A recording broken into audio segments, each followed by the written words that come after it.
Okay guys, before we show you the video, let's get into it. I'm not an expert. I don't know what I'm doing half the time. And didn't go to school for this. But I do have common sense. Many of you do too. And I want you to realize that I don't work there. So for me, a person who doesn't work there, to be told that I can do this by a person that does work there is kind of weird. It doesn't really give a good vibe when you know that this is happening. And I'm glad I was there. I'm glad I did what I did. I don't regret it. This is not a diss video. I want them to see this and I want them to realize that this was wrong and they need to correct this. So without further ado, I'm going to show you guys the video and you guys can tell me what you think in the comments below. There's more? There's more? Yeah. How many are there in there? Listen, I don't know if it's okay. Yeah, it's criminal. He's fine. He's like, I need water. There might be some... It's not alive. You sit over here and stand upside down. Turn him around, Amor.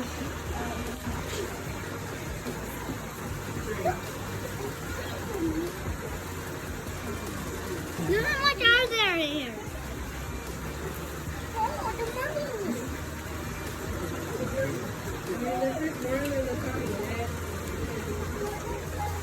There's like two babies, but they don't look alive. What in here?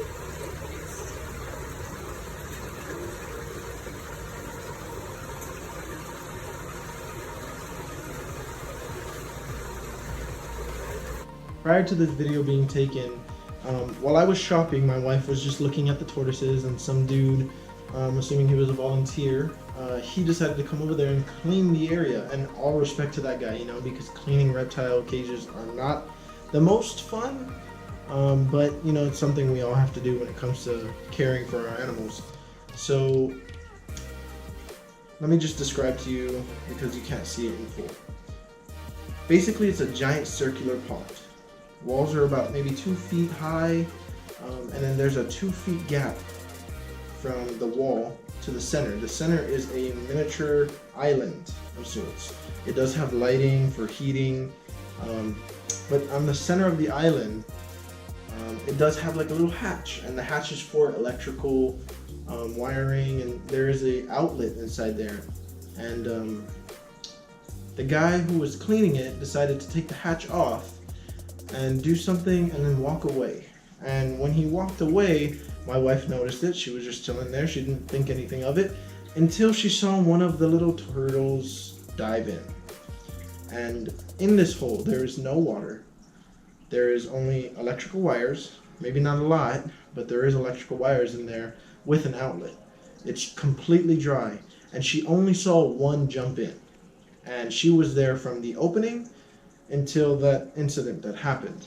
So when that happened, she immediately looked around, seeing if the guy was going to come back or not. He didn't, and it was probably about 20 to 30 minutes by now. So she turned to me and she said, "Hey, a turtle just jumped in that hole." And I was like, "Wait, are you sure?" And she's like, "Yeah, of course I'm sure. I saw it." And I was like, "Okay, well, let's grab somebody and let's tell them what to do. Or at least tell them that they should do something." We did exactly that, and to our amazement, the volunteer that we called was unsure of herself to cross over the little water river thing that was surrounding it, that was between the island and the wall.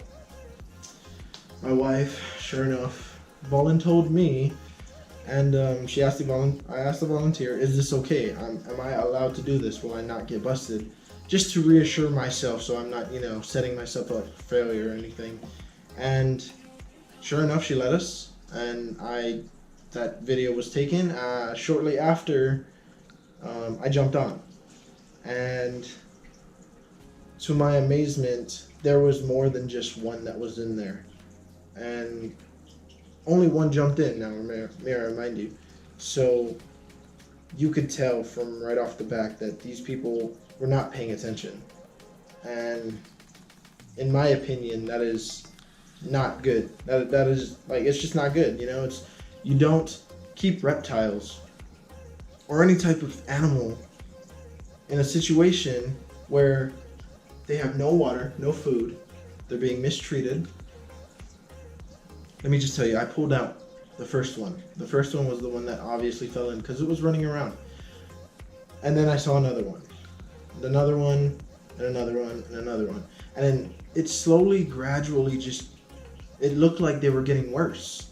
I pulled out a healthy one, good, I was happy. I pulled out another one, it looked dehydrated. I pulled out another one, and its shell started to peel, showing indications that it's been in there for a while and there was no water for it to dive into to rehydrate itself. I pulled out another one which was really sick. It didn't even look like it could move. I picked it up, it twitched like a little bit. So I pulled that one out definitely, and I handed it over to the volunteer, which said that it was dead right off the back, which was kind of odd because I know I saw it move. And like I said, I'm not an expert, but I know what I see, and I saw it move. So hopefully that turtle is still alive, if not getting better. Best wishes to it itself. And there were kids around, so the last turtle I did not take out, and it wouldn't, surprise me if it was still there. But the last turtle I didn't take out because it was a juvenile and it had already passed. I tried moving it, tried seeing if it would respond to touch. It didn't. It was clearly had no life attached to it whatsoever. And I didn't want the kids to get traumatized or anything, so I decided to leave that there, and I let her know about it. Hopefully they did clean that out, and they do fix it. It's a simple fix, you don't have to do anything. You maybe just put a little lip so it avoids them from falling in.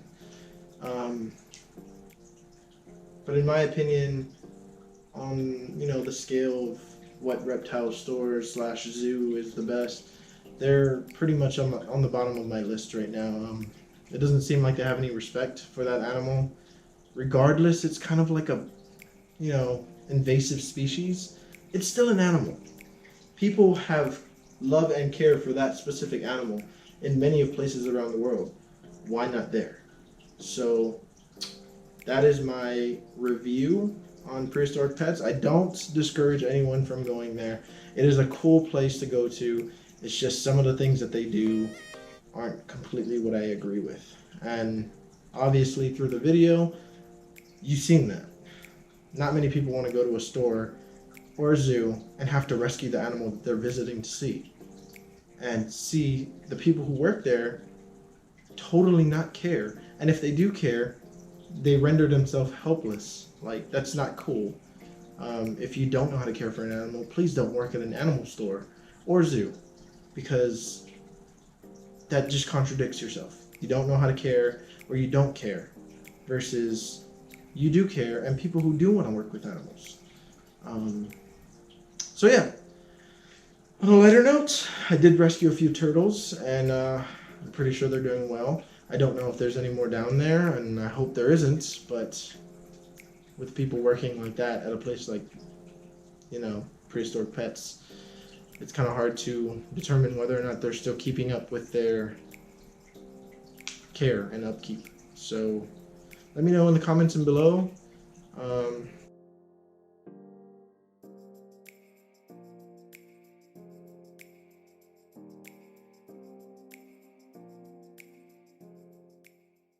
Keeping up with the care for our animals is one of the most important things for them to thrive. So please, like and subscribe. Comment in the comments below. Tell me what you think, what I should have done better, or what they could do better. Thank you.